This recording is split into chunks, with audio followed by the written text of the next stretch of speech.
بسم الله الرحمن الرحيم. شخصية اليوم هو الأستاذ الدكتور رزق عبد الله محمود البيلي. الأستاذ بهندسة المنصورة قسم غزل ونسيج.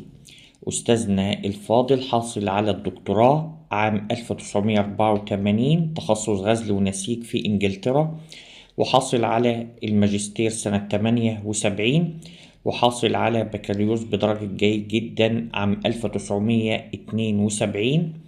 وكان هو عضو بلجنة تحسين وترتيب كلية الهندسة محليا ودوليا عام 2012، وعضو مجلس شؤون خدمة المجتمع وتنمية البيئة بجامعة المنصورة من 2010 إلى 2012، وعضو بمجلس إدارة مركز الخدمات الفنية والمعملية والقيام بالإشراف على الشعبة الصناعية بكلية التربية جامعة المنصورة من 96 إلى 2011. كان رئيس قسم هندسة الغزل والنسيج من 96 إلى 99، ومدير ورش قسم هندسة الغزل والنسيج من 84 إلى 2014.